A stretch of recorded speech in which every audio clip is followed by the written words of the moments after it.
নতুন বাংলাদেশে গুম, খুন, দুর্নীতির বিরুদ্ধে ঐক্যবদ্ধভাবে আন্দোলন করে তুলতে হবে।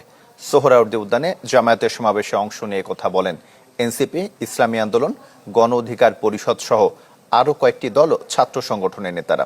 তবে জামায়াতের সমাবেশে ছিলেন না দীর্ঘদিনের মিত্র বিএনপির কেউ। গণ অভ্যুত্থান পরবর্তী নতুন রাজনৈতিক পরিবেশে জামাতের এই জাতীয় সমাবেশ। এতে অংশ নেন জামায়াত ছাড়াও ইসলামী আন্দোলন, গণ অধিকার পরিষদ, এনসিপি সহ আরও কয়েকটি দল ও ছাত্র সংগঠনের নেতারা। তারা বলেন, জুলাই গণহত্যার দৃশ্যমান বিচার ও ঘোষণাপত্র প্রকাশের আগেই ফের মাথাচাড়া দেওয়ার চেষ্টা করছে ফ্যাসিবাদ। রাজনৈতিক দলগুলোর সাথে আলোচনা না করে বাংলাদেশে জাতিসংঘের মানবাধিকার কার্যালয়ের কার্যক্রম শুরুর সমালোচনা করেন বিভিন্ন দলের নেতারা। বাংলাদেশে জাতিসংঘের মানবাধিকার কমিশনের অফিস হবে, রাজনৈতিক দলগুলোকে আলোচনার বাইরে রেখে অন্তর্বর্তীকালীন সরকার এই সিদ্ধান্ত নিতে পারে না।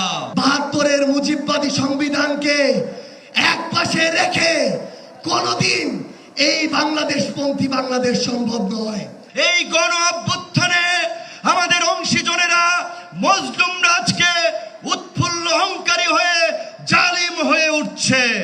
এই জুলাই মাসের মধ্যে শহীদ গাজীদের স্বীকৃতি দিয়ে জুলাই প্রক্লেমেশন ঘোষণা করতে হবে। আগামী নির্বাচনের আগে মৌলিক সংস্কার ও লেভেল প্লেইং ফিল্ড নিশ্চিতের দাবি জানানো হয় বিভিন্ন দলের পক্ষ থেকে। এছাড়া পিআর পদ্ধতিতে নির্বাচনের পক্ষেও জোরালো বক্তব্য দেন তারা। অধিকাংশ দল আজকে আমার পিআর পদ্ধতি নির্বাচন চাই। সারা বিশ্বে ৯১টা দেশে পিআর পদ্ধতির নির্বাচন আছে, কিন্তু একটি দল যারা আবার নতুন ভাবে এই দেশে ফ্যাসিজম কায়েম করতে চায়, ভারত আধিপত্যবাদ বিস্তার করতে চায়, তারা পিআর চায় না। অনতি বিলম্বে জুলাই বিপ্লবে যে সমস্ত ভাইরা শহীদ হয়েছে, যারা আহত হয়েছে, এই সমস্ত কার্যক্রমের সাথে যারা জড়িত ছিল তাদেরকে গ্রেফতার করে দৃশ্যমান বিচারের আওতায় আনতে হবে। যারা এই দেশে ভারতীয় আধিপত্যবাদের স্লোগান আমদানি করতে চান তাদেরকে হুঁশিয়ার করে দিতে চাই, এই দেশের জুলাইয়ের বিপ্লবীরা এখনো জীবিত আছে। প্রয়োজনে আবারও আমরা রক্ত দেব, ঘাম দেব, লড়াই করব। আওয়ামী প্রেতাত্মাদের চূড়ান্ত পতন ঘটিয়ে ইনশাল্লাহ আমরা ক্ষান্ত হব। সমাবেশে জামায়াতের অন্যান্য নেতারা বলেন, নতুন বাংলাদেশে গুম, খুন, দুর্নীতির বিরুদ্ধে ঐক্যবদ্ধভাবে আন্দোলন গড়ে তুলতে হবে। আমরা লক্ষ্য করছি একটি রাজনৈতিক দল জুলাই গণঅভ্যুত্থানকে সনদ এবং ঘোষণাপত্রে স্বাক্ষরের ব্যাপারে বিরূপ মন্তব্য করছেন। এটি গ্রহণযোগ্য হতে পারে না।